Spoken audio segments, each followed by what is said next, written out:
Hello students, अभी हम क्या कर रहे हैं ना, एनसीईआरटी प्लस में एक रेफरेंस बुक है लखमीर सिंह की, वो मैंने इसमें कवर की है टीचिंग एग्ज़ाम के लिए। Class 9, 10th, 11th and 12th, ये चारों क्लासेस हम 1 बाय 1 कवर करेंगे। स्टार्ट करेंगे हम क्लास 9th से, चैप्टर वाइज, और सारा हम कंप्लीट करेंगे विद नोट्स। अब मैं इसमें आपको बता देती हूँ, सब बोलते हैं कि एनसीईआरटी इनफ है, लेकिन मैंने खुद एग्ज़ाम दिए, एनसीईआरटी के अलावा एक्स्ट्रा चीज़ें भी पूछी जाती हैं। तो मैंने ये मिक्स नोट्स बनाए हुए हैं, जिसमें एनसीईआरटी प्लस में आपके रेफरेंस बुक दोनों को मिला के नोट्स बनाए हुए हैं। तो ये अगर आप कर लोगे तो आप इसके अलावा आपको किसी चीज़ की नीड नहीं होगी। उसके अलावा आपको सिर्फ एमसीक्यू प्रैक्टिस करना है, वो भी अगर आप बोलोगे तो मैं एमसीक्यू प्रैक्टिस भी आपको करवा दूँगी। तो ये आप पढ़ लो। आप इसको पढ़ने के बाद एनसीईआरटी की बुक उठा के देख लेना और एमसीक्यू प्रैक्टिस करके देख लेना। अगर आपको कुछ भी बाहर से मिले तो आप मेरे को बोलना, कमेंट करके बता देना, ठीक है। अगर कुछ भी आपका छूटता है तो आप मेरे को मैसेज करना, मैं आपका वो भी कवर कराऊंगी। तो ये टारगेट हम जब तक हमारे एग्ज़ाम नहीं हो जाते जब तक करेंगे, रिवाइज भी करेंगे। तो डेली टारगेट्स रहेंगे, डेली हम कुछ ना कुछ चैप्टर अपने कंप्लीट करेंगे, सब चीज़ के, हिंदी, इंग्लिश, रीजनिंग, ठीक है। अपना जो भी टॉपिक जहाँ पे भी आपको प्रॉब्लम आएगी, क्योंकि मैंने खुद एग्ज़ाम दिए हुए हैं केवीएस का। मैंने फर्स्ट टाइम में पीआरटी का दिया था, बट और मेरा उसमें कट ऑफ से 12 नंबर ऊपर भी आए थे, बट हमारा बीएड की वजह से हम बाहर हो गए थे। सो मेरी प्रिपरेशन केवीएस की अच्छी थी, अच्छे मेरे मार्क्स आए थे। तो मैं जो खुद पढ़ रही हूँ वही आप लोगों को बता रही हूँ। अगर आप लोगों को इससे हेल्प मिले तो अच्छा है, आप भी पढ़ लेना साथ साथ में। तो ये हम क्लास 9 से स्टार्ट करते हैं। अभी देखो एनसीईआरटी में बहुत सी चीज़ें एक्स्ट्रा भी दी हुई हैं जो हमारे यूज़ की नहीं है, तो मैंने एकदम पॉइंट टू पॉइंट नोट्स बनाए, ये सब आपके यूज़ का है। तो क्लास 9 की केमिस्ट्री में फर्स्ट चैप्टर है मैटर इन आवर सराउंडिंग। तो matter occupies space and how mass, सबको ये तो बेसिक चीज़ें पता होगा कि जो भी मैटर है वो कोई ना कोई जगह घेरता है, स्पेस लेता है, और उसका कुछ ना कुछ मास भी होता है। और केमिकल प्रॉपर्टी के बेसिस पे मेटल्स को हम 3 चीज़ों में क्लासीफाई करते हैं, एलिमेंट, कंपाउंड एंड मिक्सचर, ठीक है। ये 3 चीज़ें, ये अभी बेसिक है, इसको आगे जब हम और चैप्टर में जाएंगे तो इनके हम डिटेल्स भी पढ़ेंगे, एलिमेंट क्या है, कंपाउंड क्या है, मिक्सचर क्या है, ठीक है। अभी आप अगर इस चैप्टर में एनसीईआरटी में देखोगे तो ये इतना दिया भी नहीं हुआ, बट ये मैंने बोला रेफरेंस बुक के भी चीज़ें इसमें ऐड है, तो ये कुछ चीज़ें आपको इसमें एक्स्ट्रा मिलेंगी। अब इसमें क्या है, Br means bromine. Bromine is a red brown liquid. It forms vapor easily and heavier than air. Even then it goes up against gravity and mixes with air. अब इसमें क्या बोला है कि जो आपका ब्रोमीन है वो रेड ब्राउन कलर का लिक्विड है। ये क्वेश्चन आपका पूछा जा सकता है कि ब्रोमीन कैसा कलर का होता है, लिक्विड है, गैस है, what ever. So bromine is red brown liquid. और ये क्या करता है, बहुत जल्दी वेपर फॉर्म कर लेते हैं। लिक्विड है लेकिन वेपर बहुत जल्दी फॉर्म करता है, और ये एयर से हैवी होता है। अब जो ब्रोमीन के वेपर हैं वो एयर से हैवियर होते हैं, लेकिन इसमें क्या है कि अगर वो एयर से हैवी हैं, इट मीन्स कि अगर हम उनको एयर में रिलीज़ करेंगे तो उनको नीचे सेटल डाउन हो जाना चाहिए, नीचे बैठ जाना चाहिए, लेकिन ऐसा होता नहीं है। वो अगेंस्ट द ग्रेविटी जाते हैं एंड ऊपर जाके एयर के साथ मिक्स हो जाते हैं, इवन वो हैवियर है तब भी। इसका रीज़न क्या है, बिकॉज इसके जो पार्टिकल हैं are moving with high speed, due to which they have sufficient kinetic energy to overcome the force of gravity, ठीक है। कि इसके जो पार्टिकल हैं वो इतनी हाई स्पीड से मूव करते हैं कि जो उनकी इतनी ज़्यादा काइनेटिक एनर्जी हो जाती है कि जो उसका फोर्स ऑफ ग्रेविटी है, ग्रेविटी मतलब जो नीचे की तरफ खींचते हैं, उसको ओवरकम करके वो ऊपर चले जाते हैं, ठीक है। इसका रीज़न क्या है, फास्ट उनकी जो स्पीड है, high kinetic energy bromine vapour की, इसलिए वो एयर में अप जाते हैं एंड मिक्स हो जाते हैं। नेक्स्ट अपना Brownian movement, the random motion of visible particle caused by much smaller invisible particle of water is an example of Brownian movement. अब देखो यहाँ पे वाटर लिखा है, वो एग्जाम्पल है, ये नहीं समझना कि सिर्फ वाटर करते, एयर भी इसका एग्जाम्पल है जो नीचे दिया हुआ है, टीनी डस्ट पार्टिकल। तो ब्राउनियन मूवमेंट क्या होता है कि रैंडम मोशन है विजिबल पार्टिकल का कोज्ड बाय इनविजिबल पार्टिकल। मतलब देखो, अब हम कई बार देखते हैं रूम में किसी का रोशनदान है या ऊपर कोई होल है, उसमें से जब रोशनी आती है तो छोटे छोटे डस्ट पार्टिकल दिखाई देते हैं। तो जो पार्टिकल हमें दिखाई दे रहे हैं, जो डस्ट के पार्टिकल या जो भी हमें दिखाई दे रहे हैं, वो तो विजिबल पार्टिकल हैं, लेकिन उनके अलावा उनसे छोटे इनविजिबल पार्टिकल भी होते हैं जो कि हमें दिखाई नहीं देते। वो जो नहीं दिखाई देते हमको स्मॉल पार्टिकल, वो विजिबल पार्टिकल को हिट करते हैं, उसके वजह से विजिबल पार्टिकल की मूवमेंट होती है और उसी को हम बोलते हैं ब्राउनियन मूवमेंट। ठीक है, इसमें एग्जांपल दिया है tiny dust particle they constantly hit by fast moving particle of air. ठीक है, जिग जैग मूवमेंट और small particle suspended in liquid या गैस। जिग जैग मूवमेंट होता है ऐसे ऐसे ऐसे ऐसे, ठीक है, मतलब कि स्ट्रेट लाइन में नहीं होता।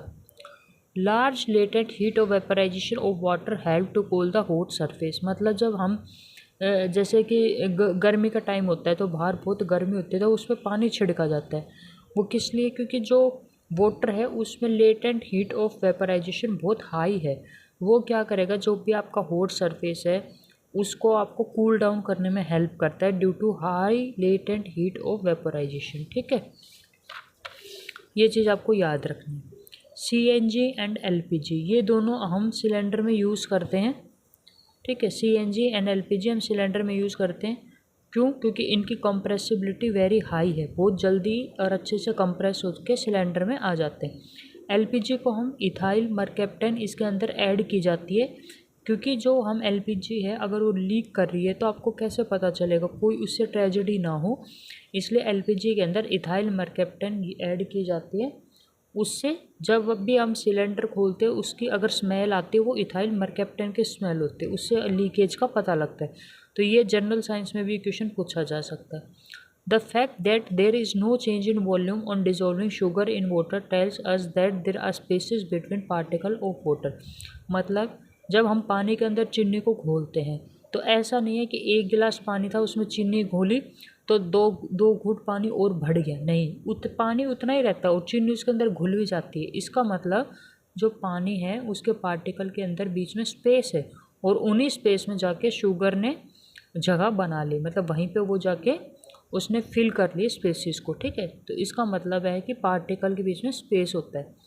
Blue colour of copper sulphate spread in water due to movement of both CuSO4 NH2 particle. मतलब जब हम पानी के अंदर कॉपर सल्फेट को डिसोल्व करेंगे तो कॉपर सल्फेट का कलर ब्लू होता है, हम थोड़ा सा डिसोल्व करेंगे तो पूरा पानी अपना कैसा हो जाता है, ब्लू कलर का। किस लिए, क्योंकि जो कॉपर सल्फेट और वाटर दोनों के पार्टिकल मूव करते रहते हैं, ये नहीं है कि स्टेबल है, मूव करेंगे तो मान लो वाटर के पार्टिकल ऊपर जाएंगे नीचे जाएंगे, कॉपर सल्फेट के ऊपर जाएंगे नीचे जाएंगे, ऐसे ऐसे करके आपस में डिसोल्व हो जाएगा और पूरा पानी हमारे कैसा हो जाएगा, ब्लू कलर का। ठीक है, उसके बाद ये दो टर्म इंपॉर्टेंट आते हैं, कोहेशन एंड एडहेशन। अब कोहेशन क्या होता है, force of attraction between the particle of same substance, किसी भी सेम सब्सटेंस के पार्टिकल के बीच में जो फोर्स ऑफ अट्रैक्शन है उसको हम बोलते हैं कोहेशन। सेम पार्टिकल मतलब गिलास में अगर आपने पानी ले रखा है तो जो पानी के मोलिक्यूल है, वाटर मोलिक्यूल है, उनके बीच में जो आपका फोर्स ऑफ अट्रैक्शन है उसको हम बोलते हैं कोहेशन। और ग्लास के जो ग्लास है आपका, ग्लास की बॉल्स हैं उसके और वाटर के बीच में जो आपका फोर्स ऑफ अट्रैक्शन है दो अलग अलग चीज़ों के बीच में, उसको हम बोलते हैं एडहेशन। ठीक है, particle of chalk diffused into board surface is example of diffusion in solid but it is slow. अब क्या है कि हमने नॉर्मली पढ़ा है कि अगर हम रूम में कोई भी धूप बत्ती अगरबत्ती वगैरह लगाते हैं तो उसकी स्मेल दूर तक जाती है, अगर हम फूड कुक करते हैं तो स्मेल दूर तक जाती है, मीन्स डिफ्यूज़न है। तो ये तो हमने नॉर्मल किसका पढ़ लिया, गैस का। लिक्विड में हम पढ़ते हैं कि एक जगह से दूसरी जगह पानी मूव करे, डिफ्यूज़न। बट सॉलिड में सबको लगता है कि डिफ्यूज़न नहीं होता, बट ऐसा नहीं है, सॉलिड में भी डिफ्यूज़न होता है, लेकिन सॉलिड में जो डिफ्यूज़न होता है वो काफ़ी स्लो होता है। उसका एग्जांपल है चाक बोर्ड पे, मतलब जब हम स्कूल में देखते हो कोई एक टीचर पढ़ा के जाता है एंड बोर्ड को रब कर देते हैं, तो नेक्स्ट टाइम जब नए रब करने के बाद अगर आप देखते होगे तो हल्का हल्का में दिखाई देता है कि क्या लिखा हुआ था। ठीक है, जो बोर्ड के ऊपर वो, तो वो किसका एग्जांपल होता है, चौक सॉलिड डिफ्यूजन का। मीन जो चौक के पार्टिकल है ना वो बोर्ड के अंदर डिफ्यूज़ हुए, लेकिन वो बहुत स्लो प्रोसेस होता है, जितना लिक्विड में गैस में फास्ट होता है उतना फास्ट नहीं होता है। Two factor decide state of matter. अब जो स्टेट ऑफ मैटर है हमारा उसको दो फैक्टर डिसाइड करते हैं, पहला टेम्परेचर एंड दूसरा प्रेशर। ये आपको पता भी होगा, मान लो वाटर है, वाटर की स्टेट क्या है, लिक्विड। अब टेम्परेचर है, अगर आप टेम्परेचर को बढ़ा दोगे तो इसमें चेंज हो जाएगा वेपर में। ठीक है, सिमिलरली प्रेशर, अब कोई भी आप गैस है उसको आप प्रेशराइज करोगे लिक्विड फॉर्म में। ठीक है, मतलब हाई अगर प्रेशर आप अप्लाई करोगे तो लिक्विड फॉर्म में, अगर प्रेशर आप छोड़ दोगे तो गैसेस में चली जाएगी। तो ये 2 फैक्टर आपको स्टेट में डिसाइड करते हैं। ये तो बेसिक चीज़ सबको पता होगी कि 0 डिग्री सेल्सियस में 273 केल्विन होता है, 273.15 होता है, बट अराउंड ऑफ में 273। A melting point of solid is indication of strength or force of attraction between particle. When solid melt, its temperature remains same.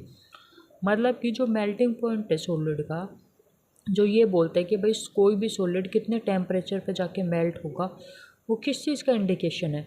अब आप खुद सोचो, जो बहुत टाइटली बंधा हुआ है उसको ज़्यादा टाइम लगेगा ना मेल्ट होने में, उसके जो फोर्स ऑफ अट्रैक्शन अगर बहुत ज़्यादा टाइट है तो ज़्यादा टाइम में मेल्ट होगा, और अगर लूज़ है तो फटाफट से मेल्ट हो जाएगा। तो ये किसको इंडिकेट करता है कि भाई जो आपका सॉलिड है उसके strength of force of attraction कितना है। अगर ज़्यादा होगा तो मेल्टिंग पॉइंट भी हाई होगा, अगर लो होगा तो मेल्टिंग पॉइंट भी आपका लो होगा, ठीक है। अब डिपोजिशन टर्म हम किसके लिए यूज़ करते हैं, जब गैस हमारी डायरेक्ट सॉलिड में चेंज हो जाती है उसको हम बोलते हैं डिपोजिशन, ठीक है। और जब सॉलिड डायरेक्टली गैस में चेंज होता है उसको हम क्या बोलते हैं, सब्लिमेशन। वो हम आगे लिखा भी होगा। Vapour present in air loses energy in contact with cold glass and convert in liquid state. कि मान लो कोई हमें ठंडा पानी का गिलास रखा है, जब एयर में वेपर प्रेजेंट होते हैं वो जब उस ठंडे पानी के कॉन्टैक्ट में आएंगे तो वो अपनी एनर्जी को रिलीज़ करेंगे, लूज़ करेंगे और लिक्विड स्टेट में चेंज हो जाएगा। अब जब वेपर अपनी एनर्जी लूज़ करेगा तो वो लिक्विड में आ जाएगा, ठीक है। इसलिए हम देखते होंगे जब भी कोई ठंडा पानी का गिलास, कोल्ड ड्रिंक की बोतल रखते हैं तो उसके वो बाहर से लिक्विड मतलब पानी टाइप का लगा रहता है, वो अंदर से नहीं आता है। वो बाहर के वेपर हैं वही अपनी एनर्जी लूज़ करते हैं, लिक्विड स्टेट में चेंज हो जाते हैं, ठीक है। अभी ये पूछा जाता है बैलून के अंदर कौन सी गैस फिल की जाती है, या तो हीलियम या फिर नाइट्रोजन, ठीक है। Boiling point of alcohol 78 degree Celsius, boiling point of mercury 357 degree Celsius. अब हमें मरकरी का जो बॉइलिंग पॉइंट है वो बहुत हाई होता है, इसलिए उसको थर्मोमीटर में भी हम यूज़ करते हैं। Boiling point of liquid measure the force of attraction, जो सिमिलरली मेल्टिंग पॉइंट का था वही बॉइलिंग पॉइंट का है, ठीक है। Latent heat means hidden. Latent word का मतलब होता है हिडन, मतलब छुपी हुई। अब इसको हम लेटेंट किस लिए बोलते हैं वो देखते हैं। Supply to change the heat of substance, don't raise temperature, can't detected by thermometer, it is used up in overcoming the force of attraction between particle of substance during state change. अब latent heat को hidden heat बोलते हैं क्योंकि जब भी हम कोई substance को चेंज कर रहे हैं, मान लो सॉलिड हमारा लिक्विड में चेंज हो रहा है, हम हीट दे रहे हैं, गर्म कर रहे हैं, सॉलिड धीरे धीरे मेल्ट होगा और लिक्विड में चेंज होगा। तो एक टाइम ऐसा आएगा जब आपका सॉलिड मेल्ट होना स्टार्ट हो जाएगा, लेकिन पूरी तरीके से वो मेल्ट नहीं हुआ होगा, लेकिन हीट तो हम लगातार दे रहे हैं। तो वो जो हीट है वो टेम्परेचर, अगर आप थर्मामीटर में देखोगे तो हीट आपको टेम्परेचर आपको सेम दिखाएगा, जबकि आप नीचे से हीट दे रहे हो। तो उस हीट को हम बोलते हैं लेटेंट हीट, कि वो छुपी हुई हीट है, वो डिटेक्ट नहीं हो रही थर्मामीटर में, दिखाई नहीं दे रही, ठीक है। क्यों? क्योंकि वो यूज़ होती है किस में, overcoming the force of attraction between particle. मतलब सॉलिड अगर लिक्विड में चेंज हो रहा है तो सॉलिड के जो पार्टिकल के बीच में फोर्स ऑफ अट्रैक्शन है ना, उसको ओवरकम करने के लिए, उसको हटाने के लिए वो हीट यूज़ हो रही है, ना कि टेम्परेचर को बढ़ाने के लिए। तो इसको हम बोलते हैं लेटेंट हीट ऑफ फ्यूजन, ठीक है। Heat required to convert solid into liquid, there is no rise in temperature during melting of ice, ठीक है। लेटेंट हीट ऑफ फ्यूजन होते हैं सॉलिड को जो लिक्विड में चेंज करते हैं। लेटेंट हीट ऑफ वेपराइजेशन होती है जो लिक्विड को वेपर में चेंज करते हैं। सेम इसमें भी वही रहेगा, temperature remains constant until water है चेंज इनटू स्टीम। जब तक वाटर पूरा स्टीम में चेंज नहीं हो जाता, जब तक टेम्परेचर सेम रहेगा, भले ही आप नीचे से कितनी भी हीट दो, ठीक है। Heat going to boil water but not increase temperature used in state change. ये दोनों सेम चीज़ें हैं। लेटेंट हीट मतलब हिडन हीट जो थर्मोमीटर में डिटेक्ट नहीं होती, वो सिर्फ स्टेट को चेंज करने के लिए यूज़ होती है, फोर्स ऑफ अट्रैक्शन को ओवरकम करने के लिए। अब लेटेंट हीट ऑफ आइस कितनी है, 3.34 इंटू 10⁵ जूल पर KG. Latent heat of fusion of water कितना है, 22.5 इंटू 10⁵ जूल पर केजी, ठीक है। अब ये कोई बेसिक सी लाइन पूछते कभी कभी MCQ में आते, steam at 100 degree Celsius is more energetic than water at 100 degree Celsius. मतलब अगर आपने 100 डिग्री सेल्सियस पे पानी ले रखा है और 100 डिग्री सेल्सियस पे ही आपके पास स्टीम है, तो अगर आप दोनों में हाथ टच करोगे तो स्टीम आपको ज़्यादा आपके हाथ को जलाएगी as compare to water. Similarly ice होगी अगर 0 डिग्री सेल्सियस पे और पानी भी होगा 0 डिग्री सेल्सियस पे, तो आइस आपको ज़्यादा कूलिंग इफेक्ट देगी बजाय किसके, वाटर के, because ice take latent heat from substance and cool मोर।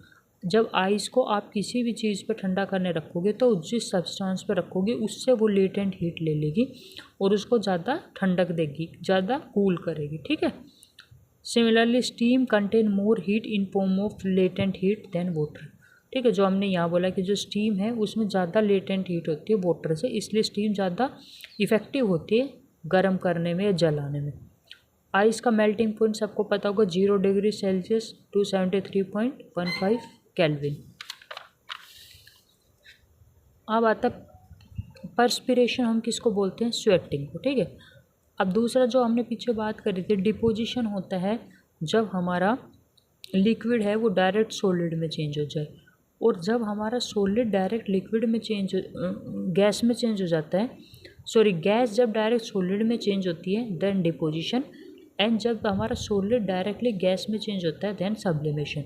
तो वो सॉलिड कौन कौन से हैं जो सब्लिमेट करते हैं, अमोनियम क्लोराइड, इसके वाइट कलर के वेपर बनते हैं, dry ice, camphor, naphthalene, solid iodine, anthracene, ठीक है। और NaCl नहीं होगा, ये याद रखना, कई बार ये भी पूछा जाता है, ठीक है। लिक्विड ऑक्सीजन कैसे कलर की होती है, ब्लू कलर की। ये बेसिक MCQ है जो कई बार जनरल साइंस में इनके क्वेश्चन आ जाते हैं। Solid carbon dioxide stored under high pressure, it is extremely cold use in deep fridge and ice cream. ये सबको पता होगा, सॉलिड कार्बन डाइऑक्साइड है उसको जब हम प्रेशर को कम कर देते हैं तो वो गैस में चेंज हो जाती है, अदरवाइज हाई प्रेशर पे वो सॉलिड के फॉर्म में रहती है और वो दिखने में आइस के जैसी रहती है, ड्राई आइस हम उसको बोलते हैं। वो आइसक्रीम में या डीप फ्रीज़र में उसका यूज़ होता है। अभी हमारे पास आता है इवोपरेशन। इवोपरेशन क्या होता है, process of a liquid changing into vapour even below it's boiling point. देखो जब वाटर का बॉइलिंग पॉइंट है उस पर तो वाटर बॉयल होगा ही, लेकिन उससे पहले अगर जब वाटर है वो वेपर में चेंज होता है उसको हम बोलते हैं evaporation. It can occur even at room temperature. Evaporation हमारा रूम टेम्परेचर पे भी हो सकता है। अब इवोपरेशन को कौन कौन से फैक्टर अफेक्ट करते हैं, surface area, temperature, wind speed. अगर आपका सरफेस एरिया ज़्यादा होगा, मान लो एक आपने इस तरह से कोई ग्लास ले रखा है, उसमें सिर्फ इतना एरिया होगा जिसमें आप इवोपरेशन हो सकता है। एक आपने इतना बड़ा ऐसे टब ले रखा है तो ये इतना पूरा एरिया होगा जिसमें इवोपरेशन हो सकता है। तो जितना ज़्यादा सरफेस एरिया होगा उतना ज़्यादा इवोपरेशन। सिमिलरली टेम्परेचर जितना ज़्यादा होगा उतना ज़्यादा इवोपरेशन। विंड की स्पीड जितनी ज़्यादा होगी उतना ज़्यादा इवोपरेशन।